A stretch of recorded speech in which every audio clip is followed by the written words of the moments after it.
I finished making the survey last night. I'm going to send you a Survey Monkey link. You guys will be getting a class eval link pretty soon for the class from COCC. It's all online now. I think some of you guys have done these online evals now, so you know what they look like.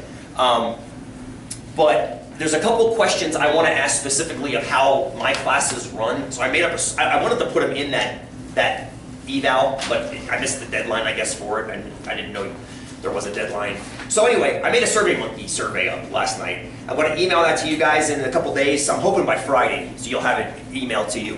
I'll make it worth the quiz, 10 points on a quiz if you do it and send it back to me. It asks specific questions about mostly grading and how things get graded in here. Like mostly, number one, what do you think of, how much do you think, in your opinion, you learned the mathematics in this class through homework, through quizzes, through projects, through watching YouTube videos, through whatever. So basically, it's just your opinion, rating scales about what the individual components. And then I ask other questions like, what if you could change one thing about the way things are graded in this class, what would it be? A couple students, and this happens almost every term, a couple students vociferously say, I hate in-class exams. Well, guess what? I hate giving them to you. I do.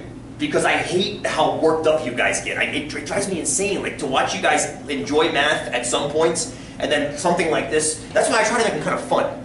I try to make them at least enjoyable and relatable. So at least that. But then I can see that when the math creeps in, when it's too mathy, like that absolute value thing at the end, or trying to get you to go to X value for a Y value, that I can almost feel like a palpable So a couple people say I hate in-class exams. So every term I ask, okay, should we do all exams out-of-class assessment like the part you turned in the day with Usain Bolt? Should we make the entire exam like that? And what I do is I send a survey out every term and ask students that, and I always come back with the contrary to what I hear vocally in class. Which means people that don't like it speak their mind, people that do like it don't, at least to the point I can hear it.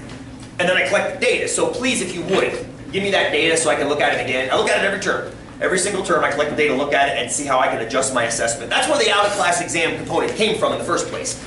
People kept saying, it'd be nice to have the exams worth a little bit less in class. And I'm like, how can we do that? So I just chopped them in half and put half outside of class. And then that opened up a whole other avenue of being able to get you guys into Excel, being able to have you use YouTube videos and get online and look at stuff. I'm like, this is actually kind of fun and cool. So anyway, please, if you can, find some time to knock that out. I'll make it worth a quiz, so it's worth your time. It's worth something for you to do it. It's not a COCC thing. I'll send it through, how I'm always spamming you guys once a week. I send you emails, let you know what's going on. It'll be like that again. So, the COCC evals, please do those too, for sure. I love hearing your input on those as well. They ask different questions.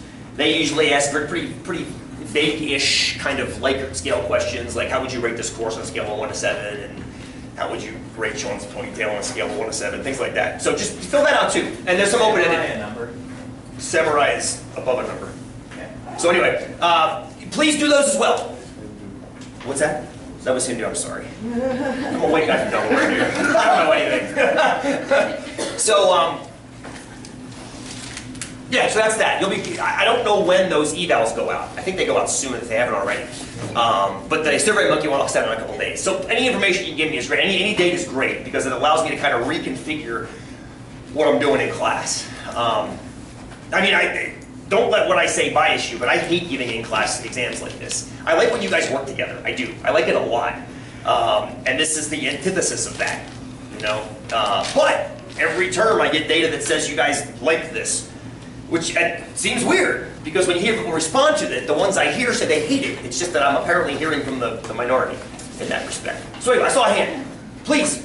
So you said that the exams don't weigh too much on our grade, is that? They are, if you look at it as a 500-point total, which is doing one quiz a week, that's 500 points total. Those represent 150 points of that 500, so 30% total. And the other 70% is done outside the class projects, quizzes, and the out-of-class exams. So it's not the majority at all. The exams themselves are the majority, 60%, but half of that is like the Usain Bolt part, where you've got no time crunch, as many resources as you want. So, might be, yeah. I don't remember if you said it's the final comprehensive. It's not. No, it'll be over whatever we do next. So speaking of which, the first bit of that, the final, or otherwise known as exam number 3, will be on whatever date the schedule says it is. I think it's a Monday or I'm assuming it's a Monday or a Wednesday of exam week. It'll start with exponential modeling. That'll be the last bit of modeling. We finished that up on Monday in class, and I said bring questions on that for next Monday. I said the next time I see you after today. I didn't want you doing that stuff tonight, or for today, because it seemed kind of stupid to have you doing that and then not have it on the exam. That seemed kind of silly. I also had that exponential quiz. I noticed a few of you turned it in today. That's totally fine. You could have turned that quiz in today if you wanted to. By all means, bring it Monday if you want to as well. You know what? Bring it on Wednesday. That's fine too. Let's make that the quiz for next week as well. If we can, I'll throw a second quiz up. If we get far enough today, which I don't think we will actually, maybe far enough on Monday. I'll put a second quiz up regardless, so that way you have a choice. The quizzes are optional anyway, so that's another question on that SurveyMonkey. Do you think the optional quizzes are a good idea? And I put a little comment box. You can tell me why you do or don't if you want to. I don't force you to make comments, but I like hearing what you guys have to say, because as much as I think I know what's going on in your head, I think I'm paying close attention to it. I don't know all of it. So the more you can tell me, the more I get a glimpse inside of there. And let me know what's going on. I want to help you guys learn as best as I can. I understand the 5 years you should laugh math class, you hate math. Totally get it. Totally get it. Math was never easy for me. I think I told you that before. It was always a struggle for me. And I've learned ways to kind of go around it myself to make it more accessible. And now I totally love the subject. I mean, it's fascinating to me. I don't expect you to love it like I do. It's ridiculous to think that. Much in the same way, I don't expect you to like punk rock the way I do. But I want you to kind of like look at something instead of going, oh, punk rock is awful. You can step back and go, punk rock's not my thing, but there's something cool going on there. It's kind of the way I want you to think about math. Like, math isn't my thing, but, I can see how it's useful. Whether it's Angry Birds or Let's Make a Deal or something else. So, please, Kyle! Sorry, I got a little emotional there. Will we be waiting until like Monday for the progress report before getting the grades back? As soon as I get any grades in, I'll get them to you. I don't know when that's going to be. I hope it's before Monday. I really, really hope it is. It depends. This weekend is going to be a zoo, as you saw by those piles of papers, and that's roughly 1/3 of what's going on this weekend. So I'm going to get them as quick as I can. I'm going to start on these bad boys today in office hours. The trick with this is advising just started. FYI, go find your advisors and get your classes taken care of. All my advisees, I got 70 plus advisees, decided to wait until this week to tell them, you never sent me an email. To which I forward them the one I sent on October 27th saying, hey, it's Sean here, make sure you get your advising taken care of. Why didn't you get that? It's not my problem. The problem is these conversations with each of my advisees takes about half an hour. Because once they settle down and realize that they waited too long and we can sit down and actually do stuff, it takes half an hour to get it all done. That, plus this, plus everything else is going to put a huge brake on getting this done. I'm going to get done as quick as I can, Kyle. I'll grade mine. Say that again? I'll grade mine. Okay. How about you grade them all for me? Oh, no. That's even better. You grade them all for me, that'd be even better. Can we make a deal? Well, we're going to do this first, yes. For a goat? So, I'll go for goats. I didn't bring goats. It's kind of against COCC policy. But anyway, I did want to motivate the next place. Ariel asked a very good question about a week and a half ago. How is this all tied to probability? I mentioned that, and you said, okay, we're doing this modeling. It seems like we're shifting gears like from first to fourth. And I don't think you'll see that we are. What I want to do is talk about the game Let's Make a Deal. I think this game has had a resurgence. It died off for a while. It was a game from the 70s. Is that not? It's going again. No, It's going again. Is Drew Carey hosting it now? He's doing prices right. He's doing Price is Right. Okay. So somebody is hosting this. It's not Monty Hall anymore? So Monty was the genius behind this show. He was a wonderful host back in the 70s. Fine dressed young man. And the basic premise of the show was fairly simple. There were 3 doors. I got Bill you right here. And it was simple. Oh, Wayne Brady, he's so awesome. That's fantastic. So Wayne or Monty Hall, you got 3 doors, and Benji mentioned a goat. We're playing for a goat. The basic premise of the game was simple. You dressed up like a moron to get his attention. Then Monty Hall would walk over to you, and he'd make you stand up, and he'd embarrass you a little bit in front of the studio audience. And then he'd say, pick a door. He'd say, pick a door. And say you pick door number 1. And they'd go stand by door number 1, and they'd make a big deal about door number 1. And then Monty would say, okay, here's what we're going to do. And then he'd open door number 3. And behind door number 3, there was a goat. And a goat became the icon for something you don't want. You know, a goat. Saw a goat, you're like, I dodged a bullet. I didn't get the goat. But there's another goat. See, what they don't tell you is, well, sometimes they do tell you. Behind one of those doors is something that you really want, like a car or furniture or something that you want. And behind 2 of the doors are goats. So what he does is he pops open door number 3, and there's a goat behind it. So now what you know is one of the goats was there. The other goat's either here or here. You've picked door number 1. And then what Monty says is, okay, you ready? You can keep your door, or you can switch to door number 2. And then he leaves that option up for you, for the player. And then sometimes he'll pull money out, because he's carrying money in his little pockets in his suit. And he's like, I'll tell you what, I'll buy door number 1 from you for $200. Right? And then you could take, that was a sub deal. We're not going to get into the mathematics of that, because it's almost not mathematical at that point. It's all logical and mental. But the point is, very simple, 3 doors, you pick one, you go stand next to that door, that's your door now. Then Monty opens a door behind which there is something you don't want, and then offers you the choice to switch. Okay, and this has become a classic mathematical problem called the Monty Hall question. It was actually in the movie 21. If you saw that movie, it was in 21. It's been on online forums every once in a while. It's a classic question. It's been around for years and years and years. What's interesting about it is it also ties into things like NBA Finals. I remember years ago watching or listening to, I taught at high school years ago, and there was a humongous basketball following in that school, and I heard one of the guys say, you know, when a team's up 2-1 in the best of 5 series, there's a 75% chance they're going to take the whole thing. And they're like, oh yeah, and then the other guy was like, yeah, I've been studying statistics for years, and I noticed that. I'm like, you do realize you could have done the Monty Hall problem and known that answer. And they're like, huh? And the mathematics behind this also helps you analyze patterns in sports, assuming teams are evenly matched. Like, assuming that teams are roughly evenly matched, you can actually use the mathematics of this and your last project, FYI, to finish that off. That was in your last project, yeah, that you just turned in. I actually used that problem for you. You didn't get that question at all. That's okay. You'll get it after this. That's why it was an extra credit question, because it ties into this as well. So here's my question to you. If you were this person standing next to Monty, you pick door number 1. Monty opens door number 3 and there's a goat behind it. What should you do? Now, if you know the answer, don't tell me, because if you know the answer, you read the book or you saw the movie, and it told you. Great shirt, by the way. And you know the answer. If you've never heard this problem before, what is your gut telling you? What is your gut telling you? So here's the choices as I see them. You stay with door number 1, you switch to door number 2, or you go like this and go, does it matter? Right? So I guess those are the 3 choices, right? Either you stay with door number 1, which is the door you picked originally, you switch to door number 2, or you say, does it really matter? Flip a coin, because we just decide that way. So what do you guys think? Let me hear some ideas. Crystal. I've always been told to stick with your first answer. Stick with your first answer. In what context were you told that? This is interesting. I've heard this too. Well, I mean, just in general, like on exams or in life in general, like. I like that. When it comes to things. So, how many of you have heard this before? And I've actually had a number attached to this before. You are 90% certain to get a hunch right. So suppose you're in the woods or something like that and you're lost, and you see a split in a trail, and your gut tells you to go left.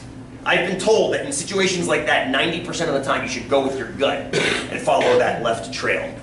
Is that like this? Is that like this? What do you think? What do you think? I'm asking you. Is that like this?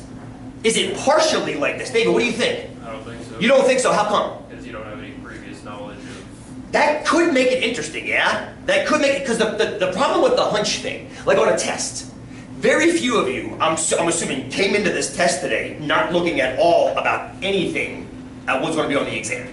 I'm sure at least what you did was you went home and like found your booklet. Got it, ready. So if you did nothing else, at least you pulled the booklet out and looked at the word linear and said it's got something to do with lines. I hope. We'll find out. So anyway, it's a little different in that case because this is completely unknown. Because you walk up and there's 3 doors, and behind one of the doors is a prize, and behind 2 is nothing. So I do think it's partially similar, but there is an element of prior knowledge that you might have in the hunch situations. Like a test or getting lost in the woods or something along those lines. But it's hard to measure hunches, right? That's tricky. It's hard to measure things like luck or hunch because it's all kind of amorphous. Good. Andrew? So is this kind of like, I don't know if this is the exact idea, like from 21 or whatever, but is the idea that if you go into it, you have like a 30% chance or 33% of getting the right one, and then once he takes one away, you already went up to 50%. So did everybody hear that? So Andrew is quoting what are called probabilities, which is the whole point of this problem, is to analyze the probability of winning if you do certain things. Now, why would we care about this? Why would we care about probabilities? This is going to be a bit of a departure from the strictness of modeling. But we do care about it. Benji, what do we care about? because as we did on the exam, on the last exam with all there are 3 outcomes. There are 3, well, there are 9. I was gonna say, I can make it 9, but I see what you're saying with 3. Well, the outcome, there is outcome, door number 1 has a card, door number 2 has a card, door number 3 has a card. And when door number 3 has a ghost, then like Schrodinger's cat, what happens? Where's the 4th door? It is, doesn't it? Yeah. I want the 4, I'm sorry, I'm not quite with you, I want the 4. Huh?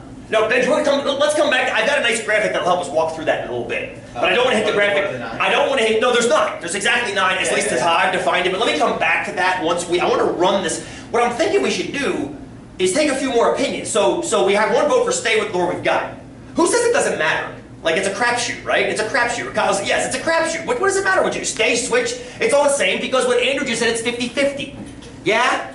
It's 50-50, doesn't matter anyway because there's 2 doors left. You've got 1 and 2 is 50% good. So is anybody strongly in favor of staying with their first door? We got a few. Okay, good. We got 1, 2, 3, 4, 5, 6, 7, 8. Okay. Who says switch? Only a couple people. A couple people say switch, and then the rest of you, I'm assuming, say it doesn't matter. Let me just see hands, just curious. So we've got roughly equal between stay with your first door and switch.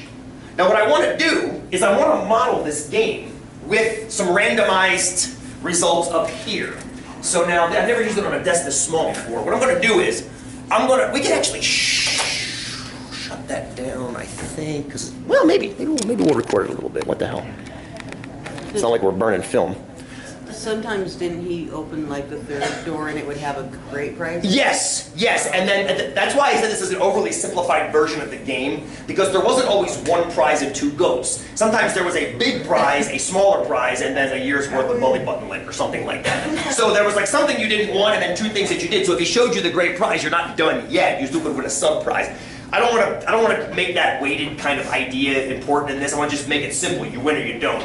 And what we're going to win is sugar, because what the hell, 9:30 in the morning. So what I'm going to do is let me go around the room and have each of you play. Do this. I got to make sure. I don't have the budget to have an entire studio. So what I'm going to do is I'm going to use TI to randomly generate where the lollipop is. And I've been told in the past that the way I stand gives away where I put it. So I'm going to do the best job I can to make it as confusing as possible how I'm standing. So remember that Randy? Sit down. I can't sit down. You learned about it in 8 weeks. You've known me for 8 weeks now. One thing I can't do is sit down. It's a very, very good idea though. So I'm going to do randint 1 through, remember the randint command from last time? I'm going to use randint 1 through 3, and it's going to tell me where to go. So let me see if I'm going to try to, The only trick I can possibly see is shadows. I don't know if the shadows are visible from where you guys are. No, you're fine. Are we okay? We okay? Who's going to shoot for a lollipop? Every thigh's just crazy. Your head sweating when you did that. You had it to your poker face. But can they see my head from out there? That's the quote. I totally see. I built this ridiculous thing. That's a quote. I built this ridiculous thing for you. What movie is it? It's my cousin Minnie. I bought this ridiculous thing for you. There we go. Good. So, hopefully my head is buried enough so you can't see my ponytail flopping around. Hassani, pick a door, 1, 2, or 3. He goes with door number 1. Here's door number 2, empty. Your choice is to stay with door number 1 or switch to door number 3. I'll stay with He's going to stay with door number 1, and that's where it is. A lollipop of sour apple to you. There we go. All right, close the door. So now, I think we should keep track of this, yes? I think we should keep track of data, like good little statisticians. So that was a, what did Hassani do? He stayed, and he won.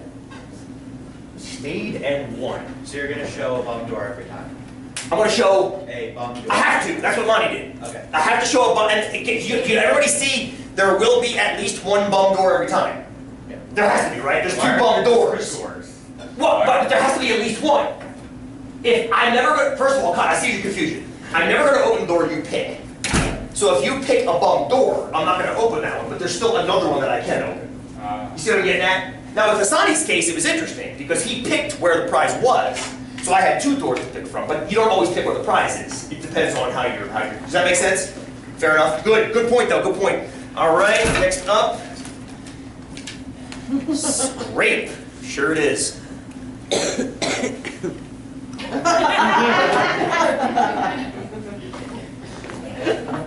Okay.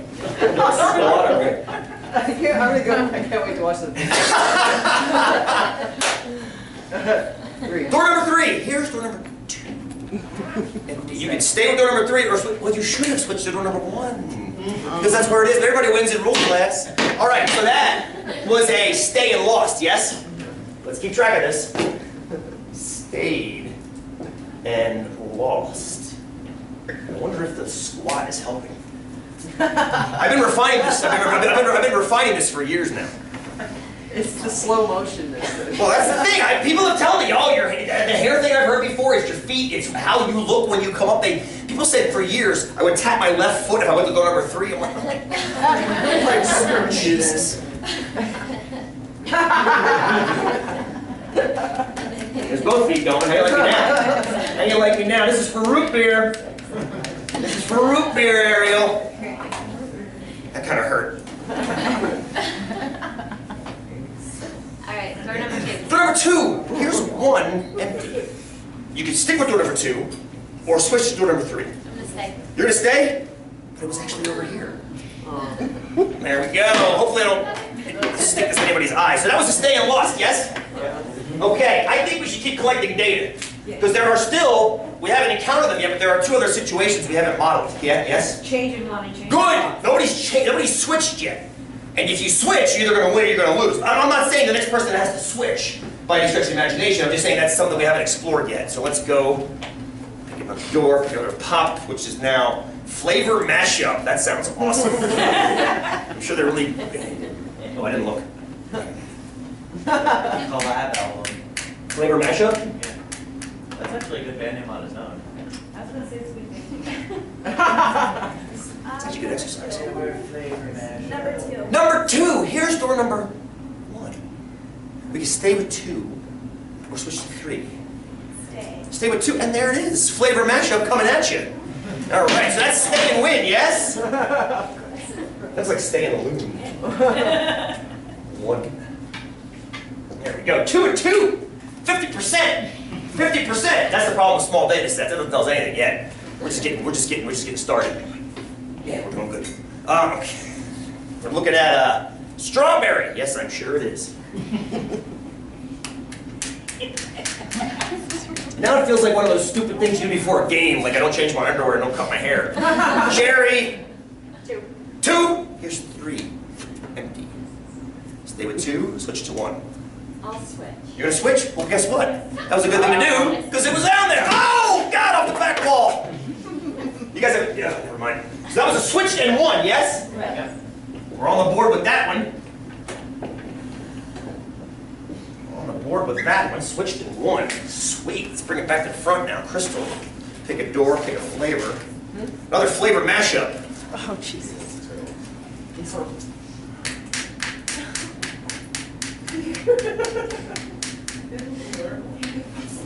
I'm gonna pick 1. You're picking number 1? Here's 2.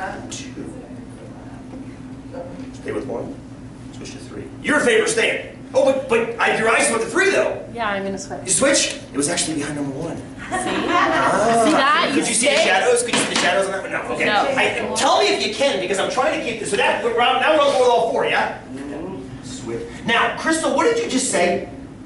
Right after I said it was actually behind number 1, you said. See, that's why you stick with your first instinct. What do you think of that statement? What do you think of that statement? No. Well, it doesn't. You're correct, Andrew. I like that too. No, I love this. How many of you have heard something just like that? Go with your gut. I remember. No, not even that. Not even that. Because going with your gut implies that there's been trials and trials and trials, and people have seen a pattern arisen.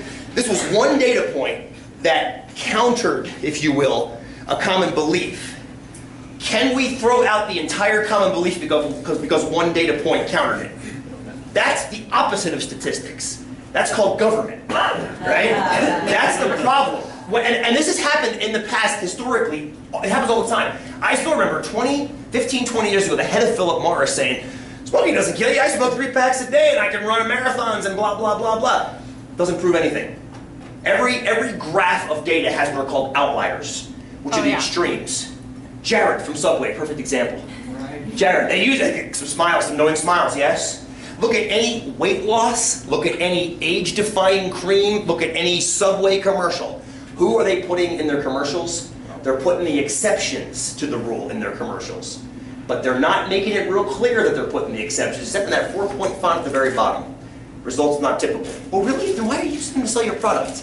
That's the caution I throw out with that statement. That's why I put that out there. We can't let one, and I'm not saying that that is an outlier, I'm saying it potentially could be, it's a single data point, and therefore has to be suspect that we have to collect more. Yeah. Please! Didn't Jared have like personal trainers on top of like? Oh, if you look at the story of Jared, which we do in 243, it appalls me. If you look at, when you follow the link on the Subway website to Jared's story, Subway does not endorse, condone, blah, blah, blah, the diet that Jared, blah, blah, blah. He ate, blah, blah, blah, in addition to exercise, in addition to a well-balanced, blah, blah, blah. They don't talk about any of that stuff. Jared with a sub in his hand from Subway. That's it. Outliers. Not looking at the underlying data. Yeah, exactly. It's infuriating. And I see it all the time. This 50-year-old grandmother of 4 looks like a 14-year-old. It's ridiculous. Yes, she's the only one, but you put her in your ad. Sorry. So box off. Who's up? Linda, you're up. 3. Well, I gotta put the damn line up there. I just told you, don't put it in 3. Don't put... Oh, that's a whole new twist. I control the game, Linda. All nervous. This is, Cherry.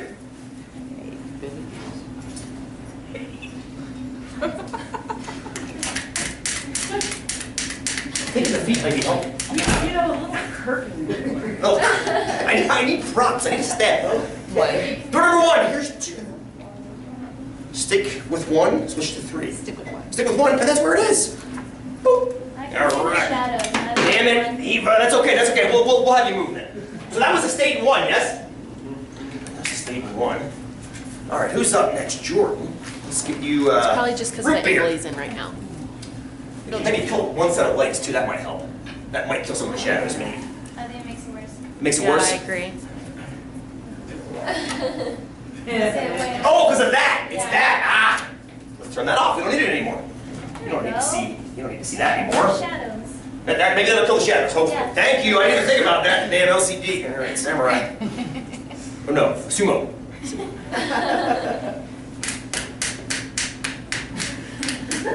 The extremes that you're going to. Door number 2. Here's 1. Let's stay with number 2, and there it is. And there it is. Root beer coming at you. Oh, sorry. Don't tell Jenny to give you lollipops. She'll kick my ass. All right, Madison, you ready? Yeah. We got strawberry.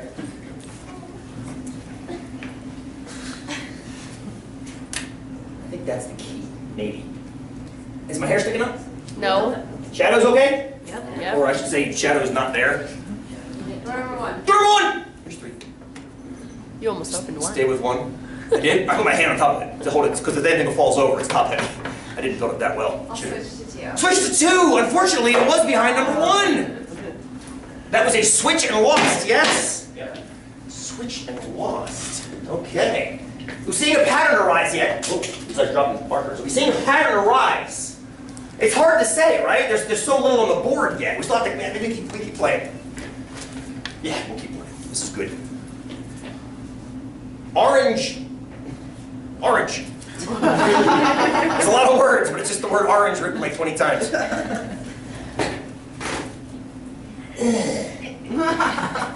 That was, yeah. I felt 2,600 meters in the pool right then. Ah, Brittany. Door number 2. Here's door number. You stay with door number 2. Oh, but it's actually behind door number 1. Orange coming at you. So that was a stay and lose, yes? Yep. I mean, nobody really loses in here because they give you sugar. It's all good. All right, Di, you ready? Ready for watermelon? Oh, yeah. Oh, yeah.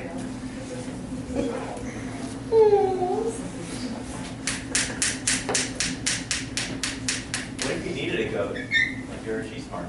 What if I needed a goat? Yeah, so the goat was actually a good price. Male goat. That's a good point. Goat has a colloquial value.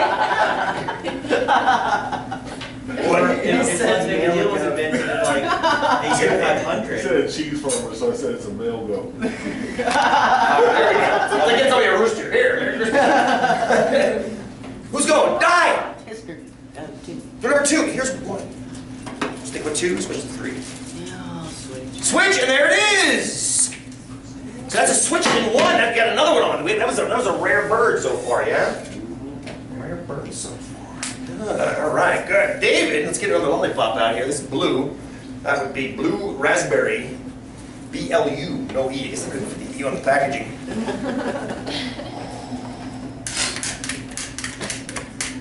What if I tap my feet in different patterns depending on what door I'm going in? I don't know. It's the drummer. Door number 1. Door number 2. Empty. Stay. There it is. Stay and 1. C. You're doing it again. You're doing it again. Thank you for the point. All right. Cotton candy. I'm in the stadium. I'm sure. All right, here we go. Well, I tried to step out of my shell. And look what it got you. Yeah. So go back to the shell. I'll go with door number 3. Door number 3. Here's 2. Stay or switch? Switch. Oh, it actually was behind 3 that time. That's when anybody's eyes out. There we go. Sorry about that. See, actually, now here's the deal. That was stayed. Switched and lost. lost. No, it's Switched and No, lost. switched and lost. Sorry. Thank you. Oh, God. It covers the gray. Relax. It covers the gray. So we're gonna try to see. We're gonna try this. We're gonna try this with butterscotch. Sounds delectable, doesn't it? All right, here we go. See, I'm seeing shadows back here, but I don't think you guys are up there. No. Maybe it needs something. Maybe it needs like molding. I'm gonna go 3. No, 3. Here's 1. Keep 3. Switch to 2. I'm gonna Nothing out of the peanut gallery. Thank you very much. switch. Switch to 2, and there it is. It's part of the show. Well, I know, but the problem is that because of the way the room's like, these guys can actually see what the hell I'm doing. No, you have tells. I'm doing stuff? I'm gonna do something intentionally screw with you now. But you don't know what you're doing. But I'm gonna do something else, which will not do what I was doing with sour apple for dye. Tell me the tells later, I wanna know. The floor's pretty shiny. Maybe you should put some piece of paper. It's It's not anything to do with reflections. Hold that thought, Kirsten. Ready, Dye?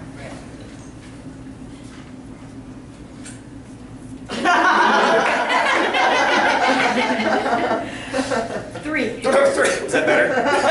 Here's distracted now. or much worse. Door number 1, empty. Stay with 3. Switch to 2.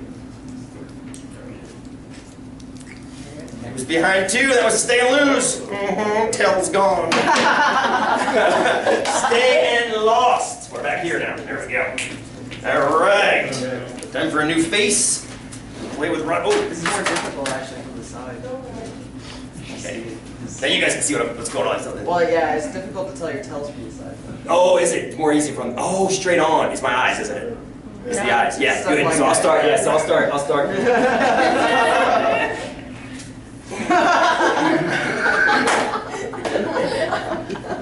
One. Door number 1. Here's door number 2. Stay with 1. Switch to 3. I'll stay with 1. Stay with 1. You did, you looked right at it. Yeah. It's when you Oh, come, right, why am I I didn't here? see that. I didn't even notice that. All it's when you right. come back. Okay, hang on. That was a stayed and lost. Yes. Wait, I'm gonna mess with it again. Thank you for telling me this, guy. This is good. This is good. This is good. Psychologically, there's something going on, which is. I'll just take it. Turn the table, yeah.